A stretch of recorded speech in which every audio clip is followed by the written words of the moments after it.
Hey everybody, this is Gene with EbikeLink, here to talk to you about the 2025 RFN Rally Pro 6.5. This beast just got delivered a couple of minutes ago, so let's get it unboxed, assembled, and on the dirt.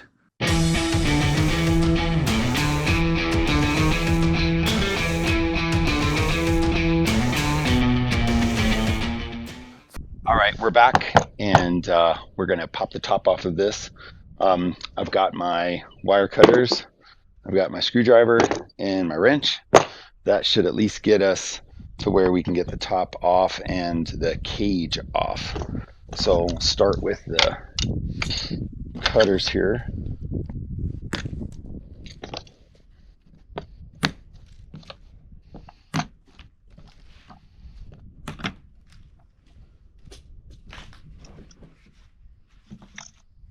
Lid comes off.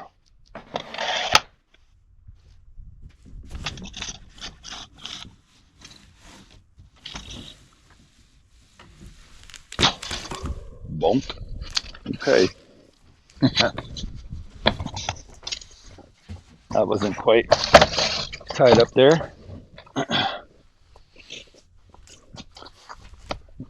Move the front wheel.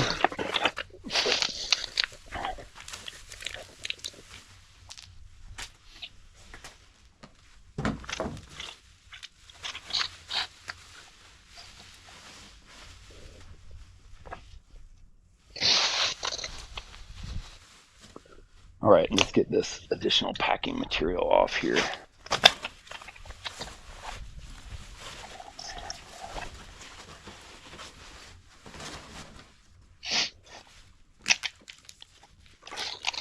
I am noticing a little bit of packaging changes compared to last year, so that's nice. Seems a little bit more efficient. The box even seems a little smaller, so maybe they've gotten this a bit tighter in terms of their packing.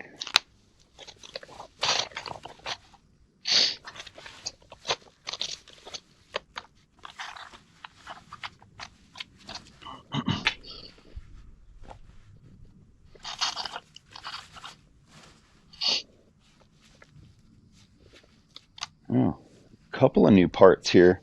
I'll see some different forks, or at least the tops are different.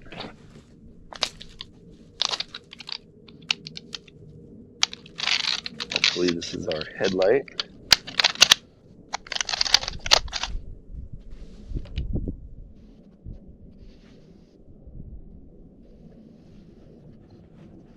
Don't want these little things blowing away in the wind.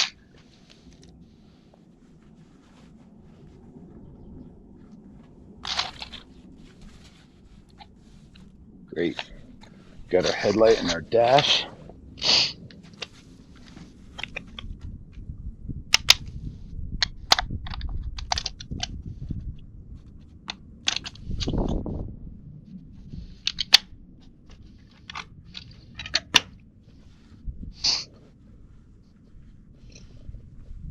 Now, if you heard me before I popped the top off here, I said something about a cage, and it just dawned on me, there is no cage.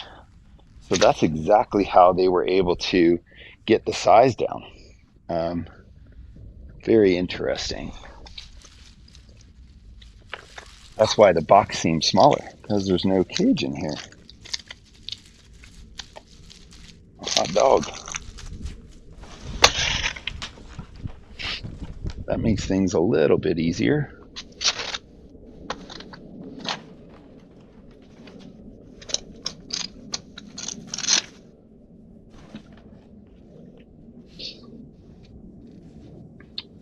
So I think the next move is going to be cutting the rear wheel and then lifting the rear end and putting it on a bike stand. I think that's what we're going to need to do.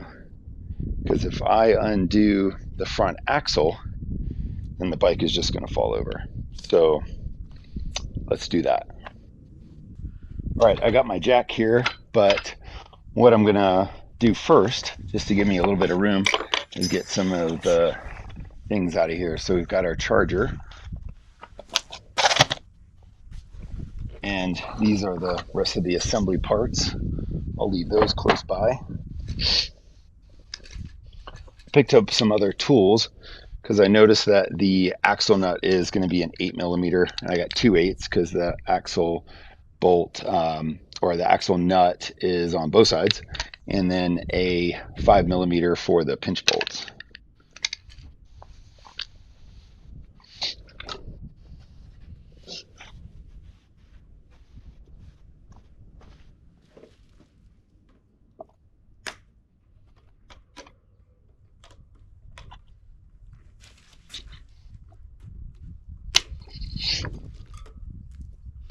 All right, let's see if my theory is correct.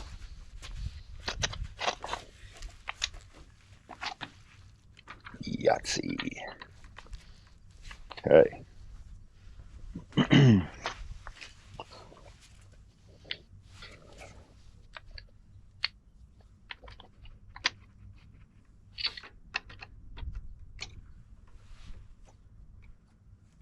Tell you what, you might be able to just rip this block out of here.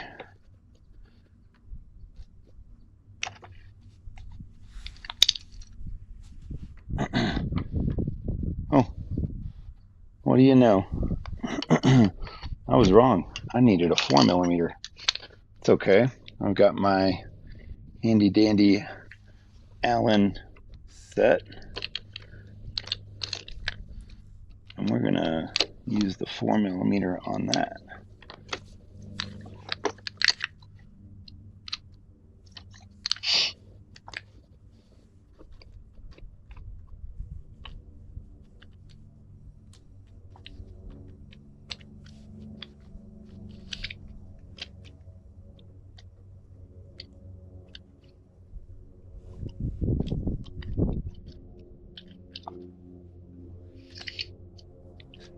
All right.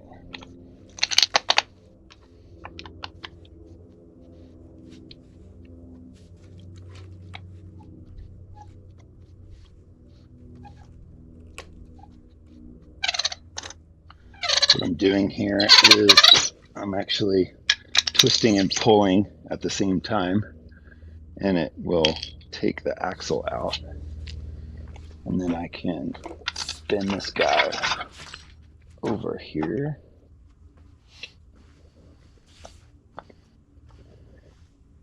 I'll see if I can center it on the stand.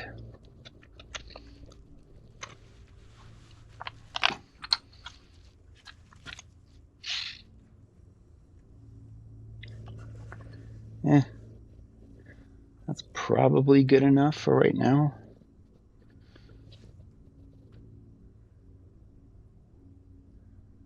Yeah, we'll find out. Already seen some pretty significant changes here that in my ride video I will highlight.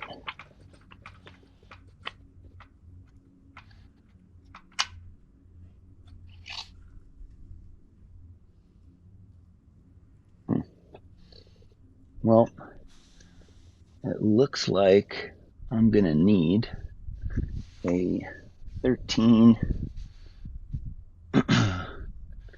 socket.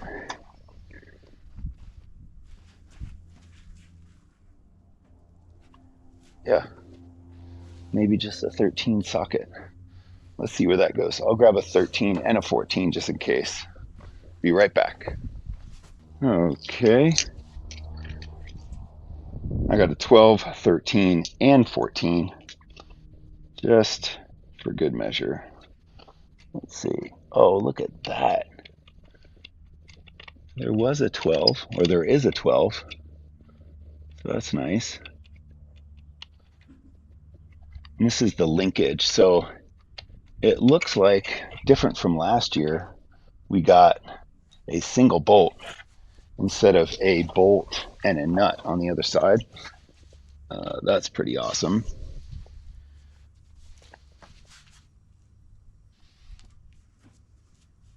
Got a couple of zip ties holding some things together.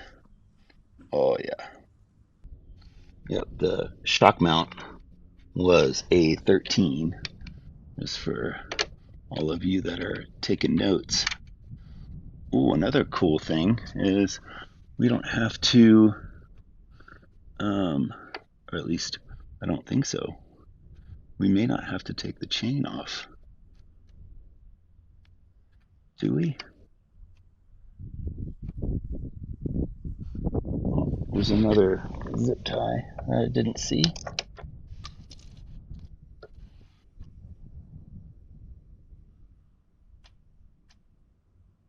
Wow, that would be absolutely epic if we didn't have to. Holy smokes.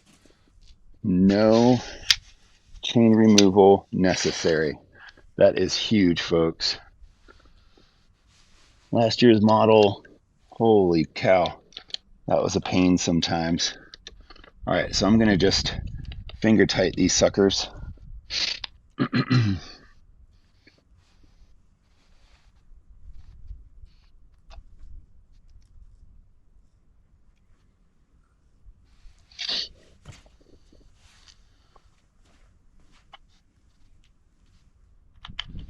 Get our linkage lined up a little bit.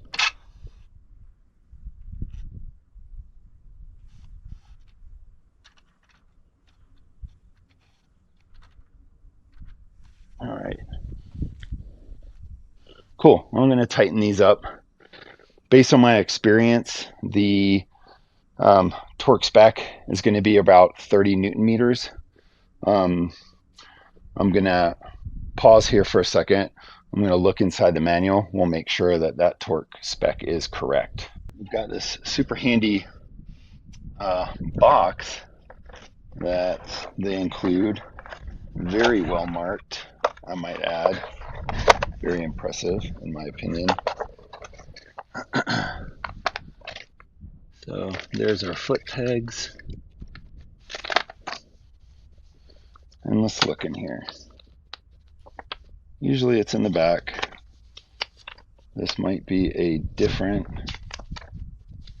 layout from last year. You got your parts. You got your part numbers.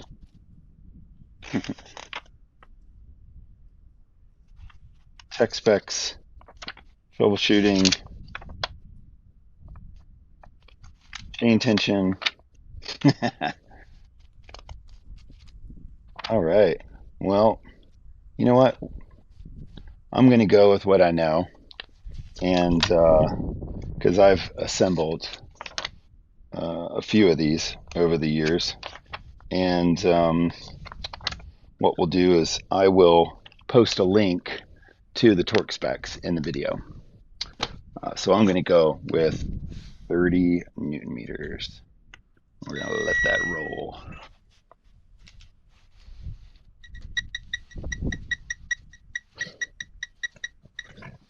Got my digital.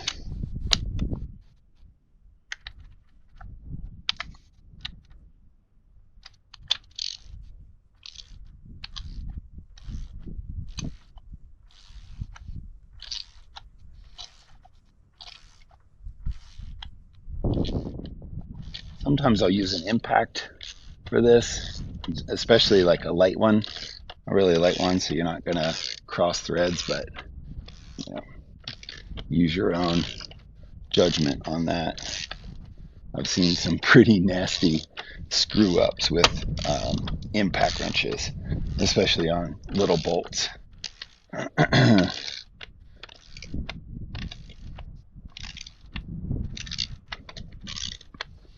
I'm peeping some of these like really good looking spots here. This new shock got me very, very interested. Okay, so this rear is shored up. I got a 12, a 13, and a 14. And we're gonna see if we can torque this sucker up. I looked in the manual and I didn't see any torque specs. So they must have omitted that this year. But that's cool. I've assembled enough of these, so um, I'm gonna go with about 30 Newton meters. Um, that's pretty common for the linkage. To everybody's pleasure, the linkage looks dramatically different this year, so that's going to be super cool. Um, when you see that, last year they had like almost like cast plates for dog bones, and this is actually like a billet aluminum linkage, which is pretty exciting.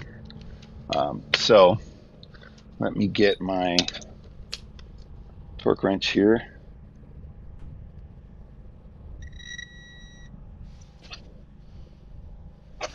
All right, set it to 30, and let's get this shock bolt first.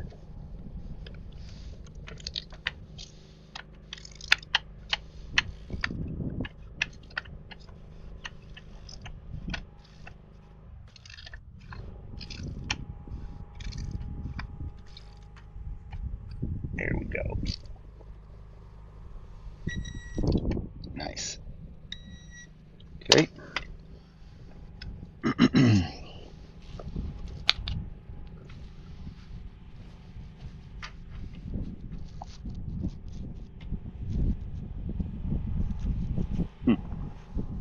Well, that's refreshing that it's going to be a tight fit for the. There we go.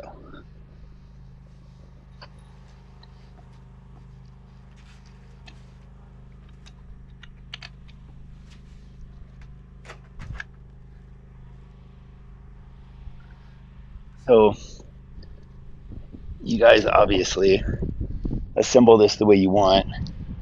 In most cases, just to speed things up, especially if it's a long bolt, I'll get the thread started and then I'll use a very weak impact to get to where we need to, and then do the real torquing.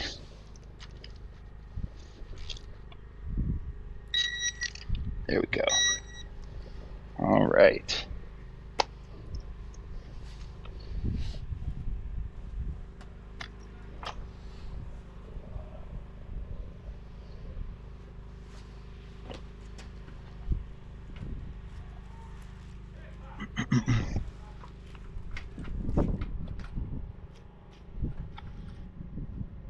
So, how do you reckon that we get the bike to stay upright so I can get the front wheel on?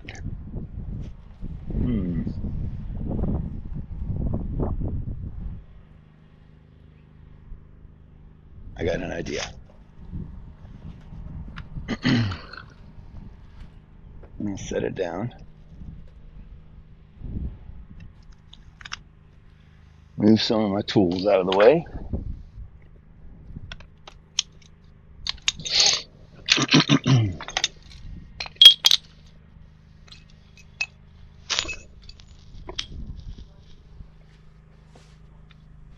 We're gonna go with brute force.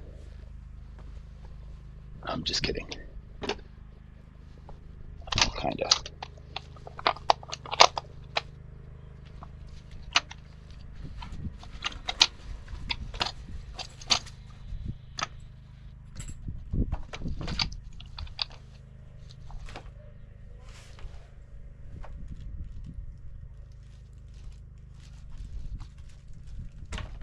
Now we've got the brake in the way. We'll get him out of the way.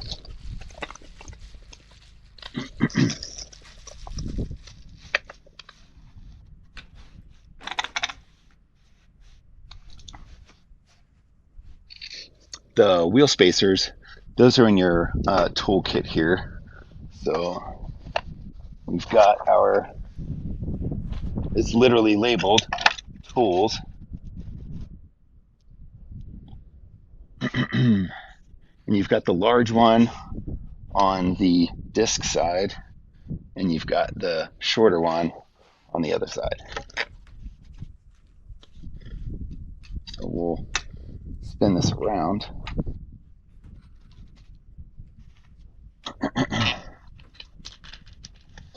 Yeah, and sometimes the spacers will come out. That's normal.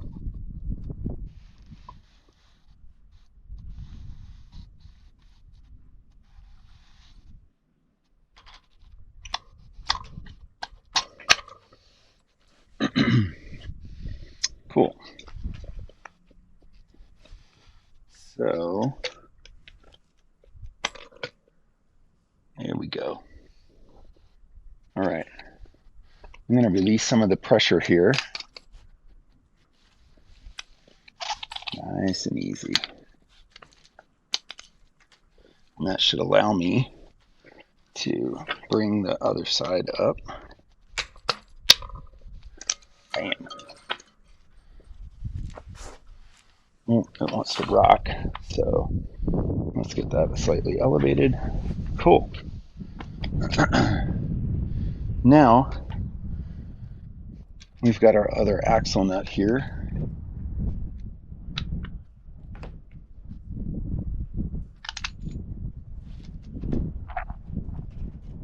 I'm just going to put a little bit of tension there.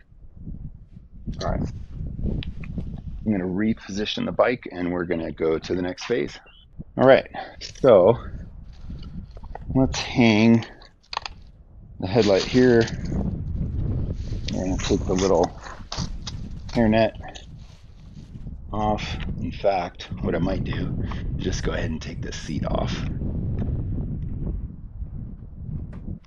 Not doing us much good the way that it is right now. There's a little wing nut. Everybody loses it, so if I were you, I'd buy at least 5, because you're probably going to lose it, or it's going to wiggle out. You know, and since it's what you use to get the battery out, you know, it's probably not a good idea to put thread locker on it. Now, you can still charge the bike with the battery in it, and we'll eventually go over that, but I still wouldn't put blue Loctite on it. So, seat, boom, comes right off. I'm going to set it over here along with the wing nut. All right, gives me a little bit more room.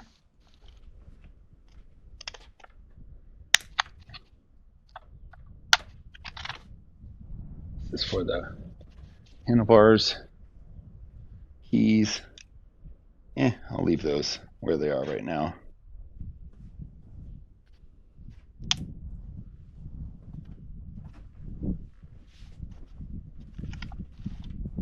This is the front fender, and we will put that off to the side as well. I'll unwrap it.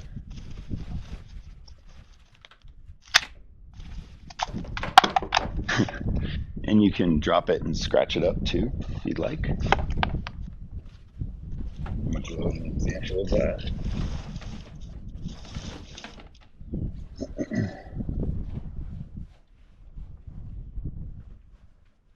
Trying to put all the zip ties and all the rubber bands here. So here in Colorado, especially at 7,500 feet, which is what I'm at right now, you get some winds and you drop something on the ground, especially if it's light, and it'll end up in Kansas in like 15 minutes if you don't watch it. So I just like to put that stuff in the pocket.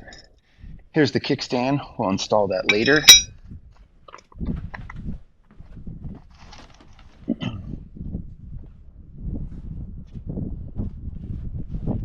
Been clearing my throat a lot today. I don't know what's going on. I think we've got some pollen going on.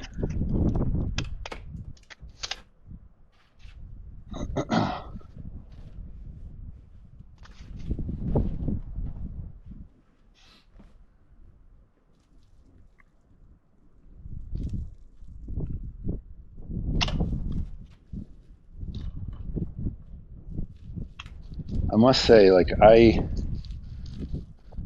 whenever I'm assembling one of these, I'm like, gosh, do we really have to have that much packing material?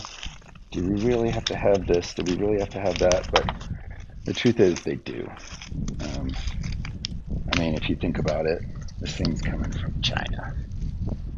And so it's got a long way to go and a lot of bumps along the way that they've just got to get it here in one piece.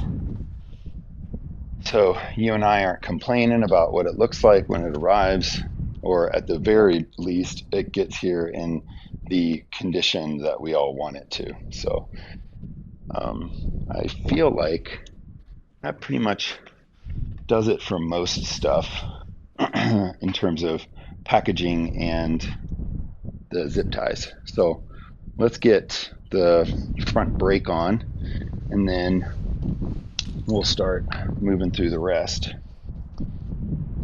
So the caliper mount bolts are 5 mil.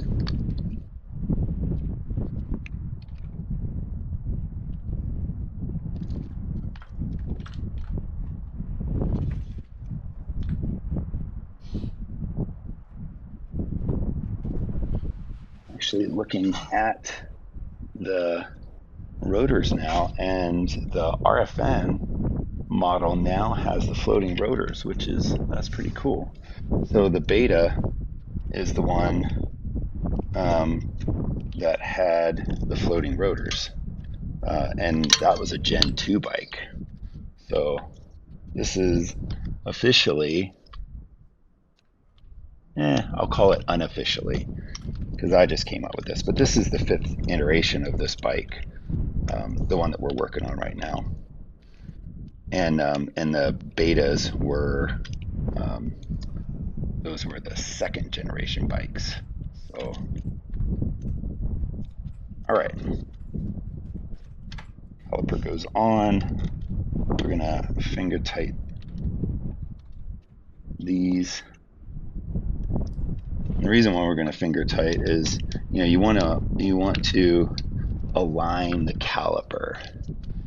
And just as a side note, anytime you remove the wheel, you mess with your caliper, you adjust your chain, you always want to loosen your caliper and squeeze the brake, and while holding the brake, tighten the caliper.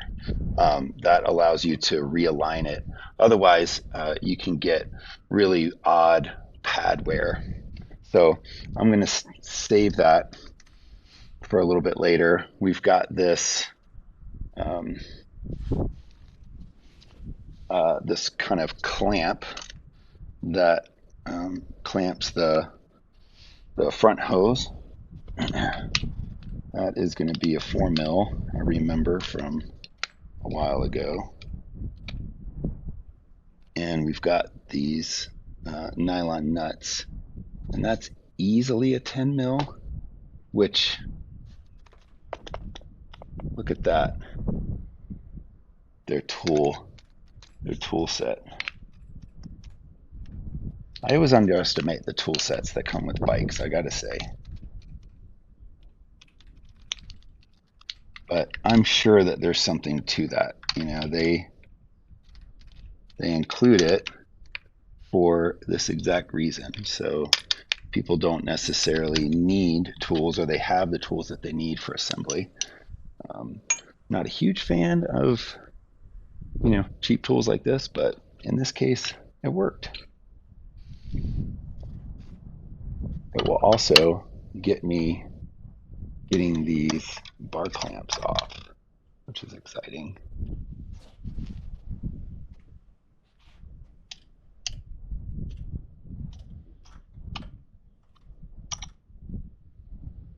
And just like the previous bike, it does have 2 bar positions, and with these ape-like arms, I'm gonna need the furthest bar position out. So I'm gonna go ahead and do that. I'm not sure I'm gonna film it, but I feel like we can, you guys can figure that out yourself. when you take these upper clamps off, you'll see a big, it's like an M8 or a 8mm, and you loosen that, and not loosen, you remove, and then you move your bar clamp up. So I'm going to go ahead and do that. I'll be right back. Okay, so I got the bar clamp moved forward. There's only two positions, so the most forward position. And now I'm going to get the handlebars mounted. I am going to leverage my impact again, because these are pretty laborious.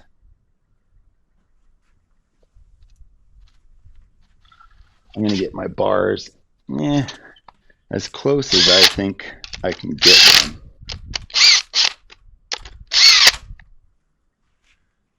Ooh, that's pretty good, Mr. Gene.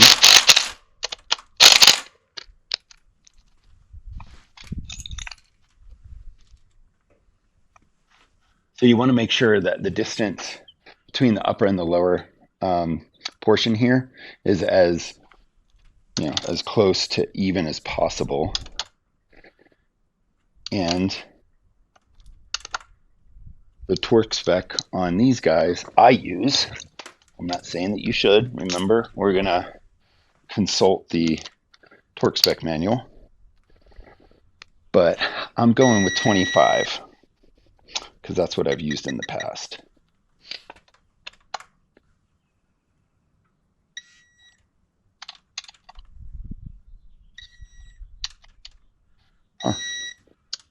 I am, consider that dead nuts on.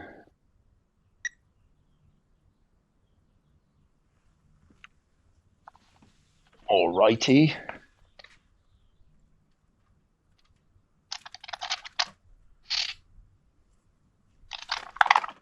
We're going to put the fender on first.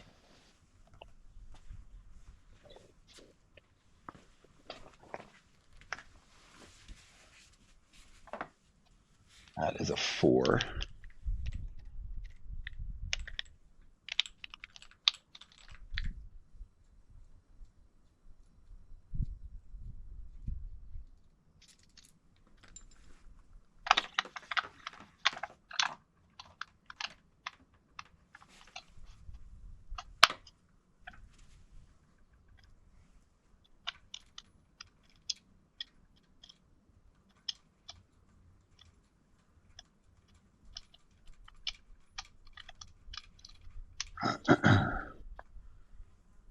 Right. No real torque spec for that, just the old German torque spec, the Gutentite.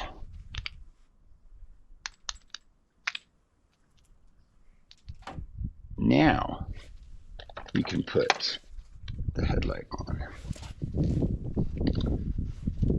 So it's got these rubber grommets and these posts here. There's also this wire for the display. Can be super tricky getting that on there, because the wire isn't quite long enough. So you kind of have to do a little bit of creative routing here. I haven't had one quite this short, so I'm going to kind of pull on that a little bit. Yeah. No.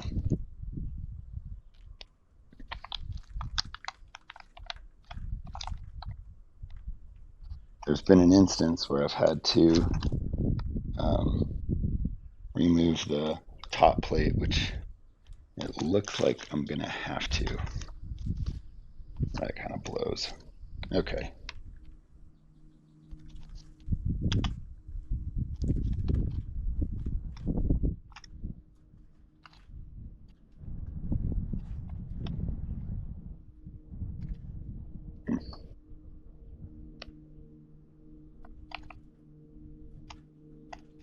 Well, what I can do, looks like I can slide this display off. And that would help dramatically. So there's a little tab that you can press down with a flathead screwdriver and get the display to come off.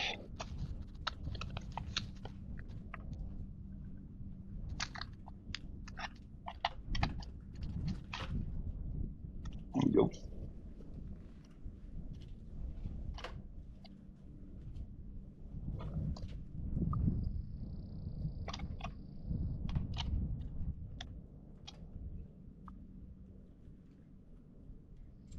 A few more wires to tuck.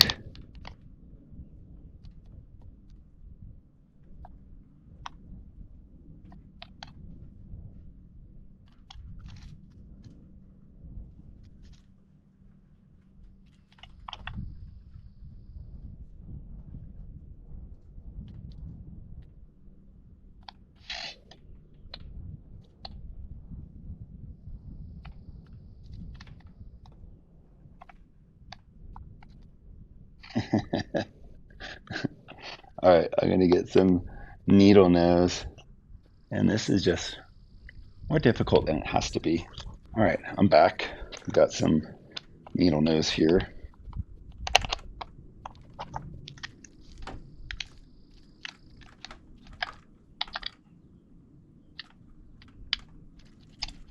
Heard the little snap, and then we can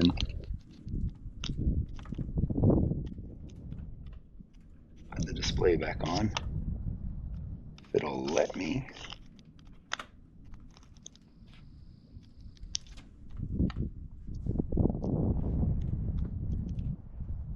Oh, there she blows. All right, check. Get the keys now.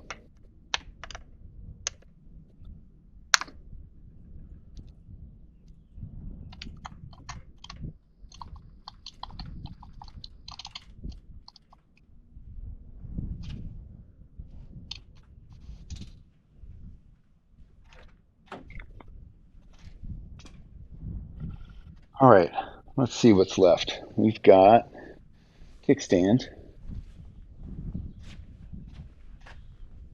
and side panels. All right, well, side panels, to get those on, got to take the battery out. So you want to pull that latch, take this off. Battery's already disconnected because you get in a lot of trouble if you don't do that. Shipping it overseas. I'll just lightly place that down. And let's get the panels. They're going to be in this super cool box that is labeled plastic parts.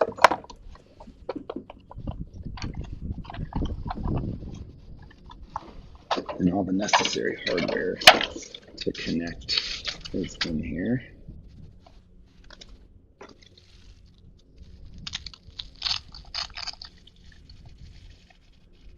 Lots of people complain about this part of the assembly. You know, I will admit it's not the most intuitive, which is why, another reason why, you know, we want to make a video for this, because it can be difficult. So what we're going to do is there's this tab right here, and there's these hooks. Okay, wait, not that hook. This hook. So hole there. You want to just put that in there. I like to put the first, the screw down here in first. That way I can pull up and just leverage my position to get it to where it needs to be up top. And so that's this little guy. I want to say this is a 3 mil.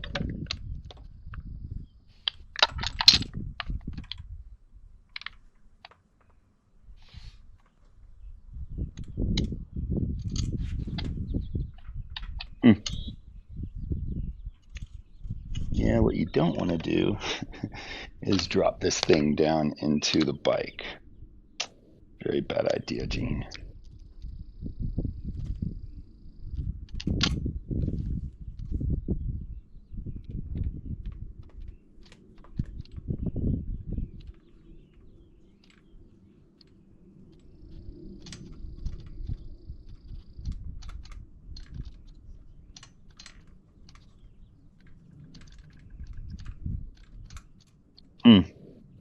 Well, what I might do, let's look in the tool bin that they give you, see if there's a 3 mil.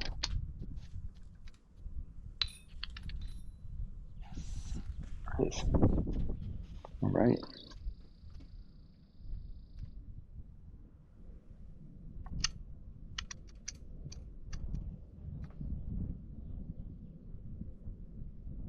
This should help.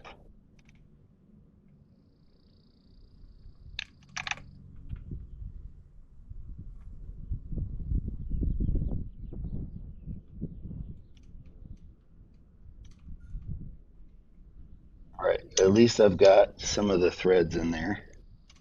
And then I've got these guys.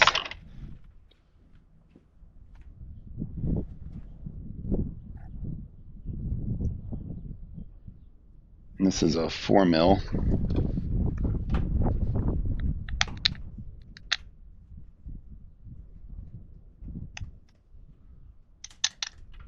Yep.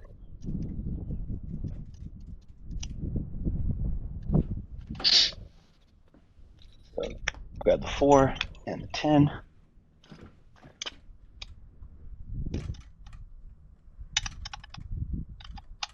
And tighten this guy up.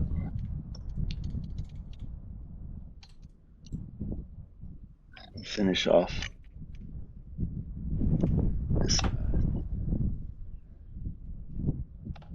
Now, do your college best to not break the tab on the plastic fender. There are going to be a lot of curse words if you do, guarantee. I've done it a number of times.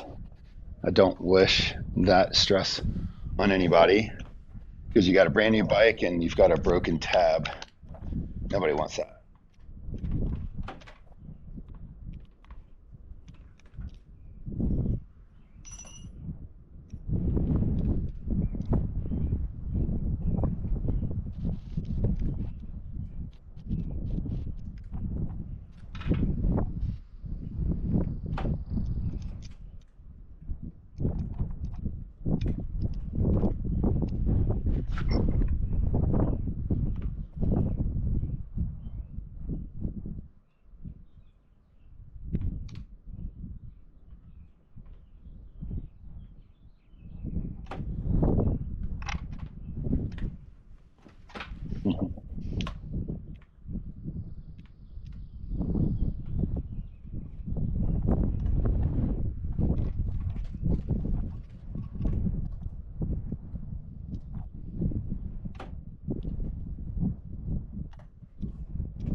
I'm gonna step around here.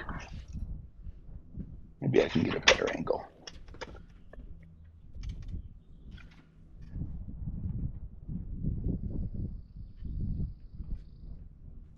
I guess I can.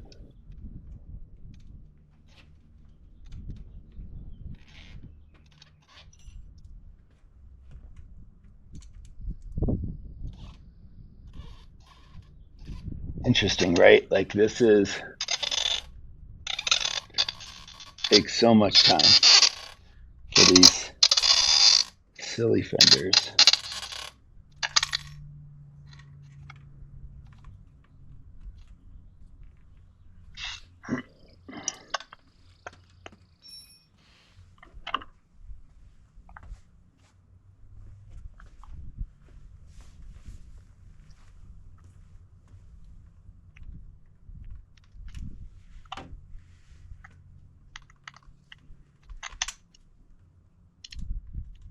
they've made so many other slight improvements on this assembly that I can't hate on them too much. Maybe this is something that they'll remedy, in the next design change. One can only hope.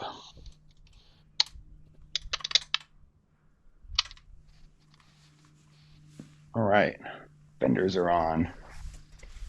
Now, let's look at the kickstand. Okay, so kickstand.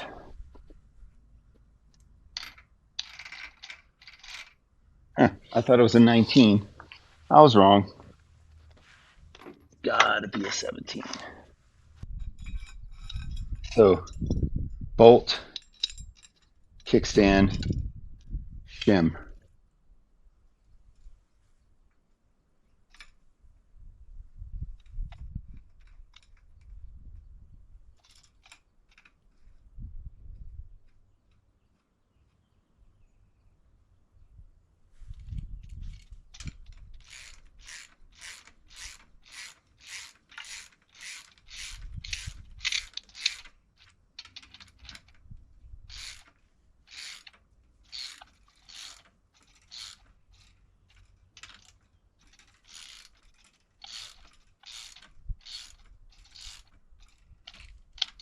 So I'm not really putting a whole bunch of tension on there.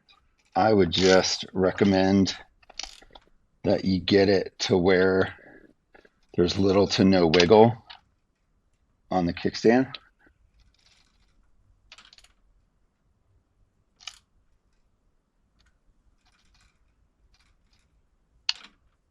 Cool. All right. Now, here's the tricky part. This freaking spring. So I'm a gas bike guy, have been for over 3 decades. And so I have a spring puller.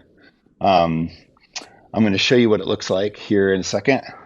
And I highly recommend getting one because the screwdriver method, although it works, gosh, you could, really damage your face if that went wrong. So let me grab that spring puller. I'll be right back. All right, so I've got my spring puller. Tusk at Rocky Mountain, Motion Pro. There's a number of spring pullers out there. I recommend, again, that you get one. And this is my best way of installing it. So you want to grab one spring and you want to grab the inside spring. And you want to use the bike as leverage to rest your body up against.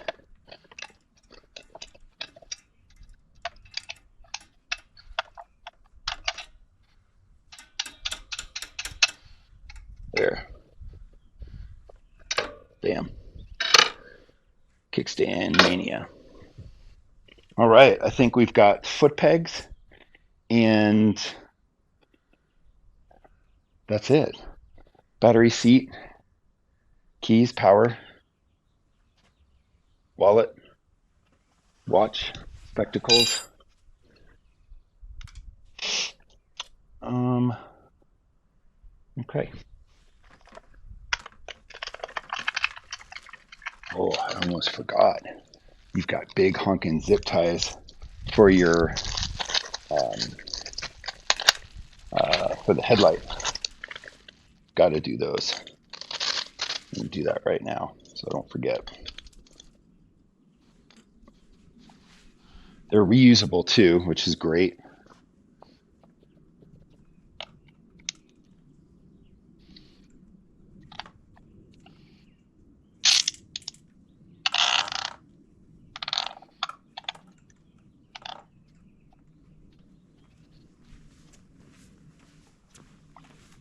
So I will use fat end outward, weave it through there,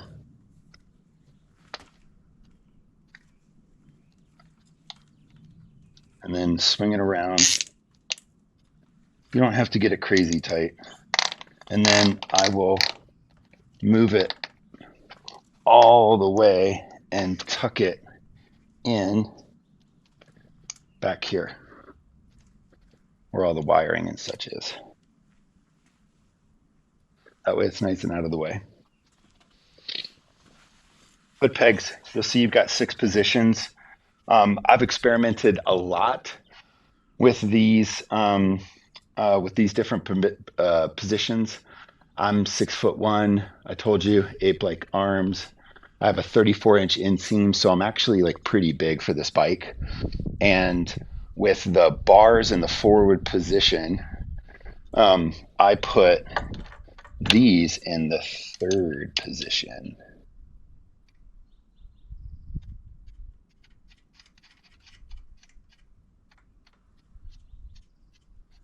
Now, I mean, who knows? There might be some different geometry with this new one. I don't know, but that's just what geometry. I meant ergonomics. Nonetheless, hopefully you knew what I was saying. All right, I'm going to leave those loose for now because I want the bike to be like on its own weight, but I'm going to put the battery in there as well.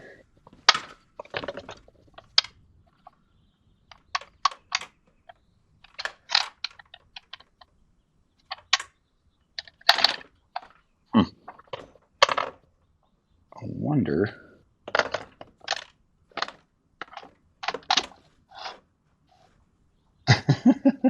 All right. There we go. Come on, man.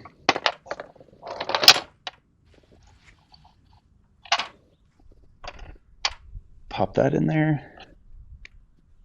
Cover the charge port. Now, this is very important. Very, very important. As you can see, there's no breaker. Breaker is actually inside the battery. This is your BMS connection. When you connect this, it turns the battery on. If you do this before this becomes live and low chance, but something could happen. So you always want to plug your power first, lock it in there with the green tab, and then put the BMS connector on. And then when you're removing the battery, you want to do BMS first, the BMS connector first, and then the power. Just think of your BMS connector as like your on-off switch, so to speak. All right, lock the battery back in there.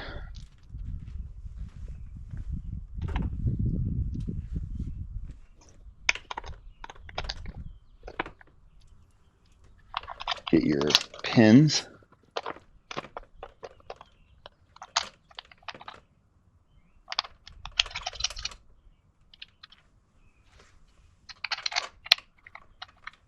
And then the seat wing nut.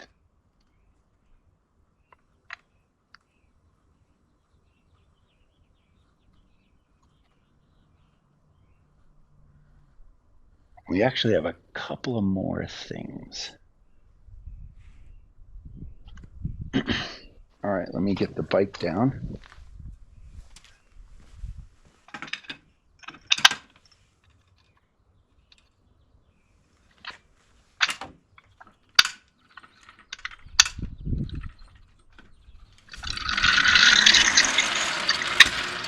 Get that out of the way. Let's first tighten the foot pegs here.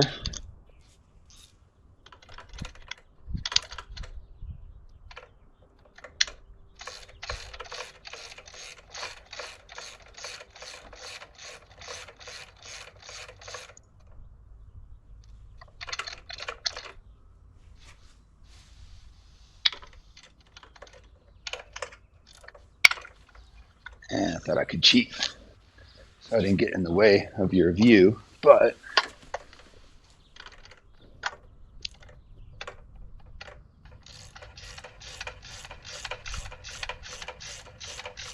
this is a 13, by the way.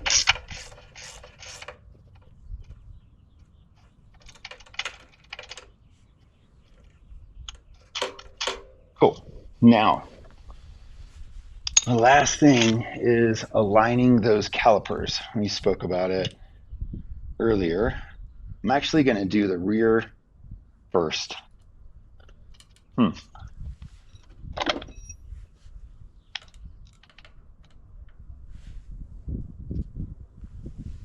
Well, maybe the rear doesn't want to come off. There we go.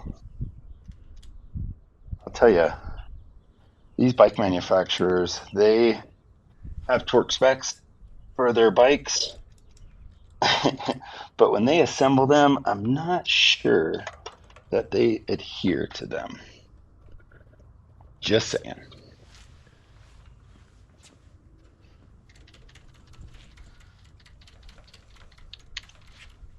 All right, holding the brake and then tightening the bolts.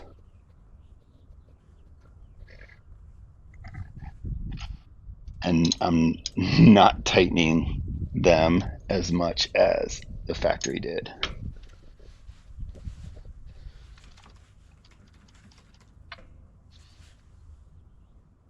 On this front, you want to go bottom to top. Okay, so tighten the bottom one first, and then tighten the top one. Cool. Well, I think that's it, folks. I cannot wait to ride this thing. I'm going to get cleaned up. I have a meeting that starts in an hour and 15 minutes, so I'm not sure I'm going to get to record today, but the next video, I'm going to highlight the differences because I'm super excited. I'm looking at this thing and I'm like, wow, I can't wait to take the decals off and like really look at this bike and see what is different, you know, rotors, shock, bar clamps, forks, chrome stanchions, like a lot of differences. So we'll go over those in the next video. Thanks for watching, and I'll see you later.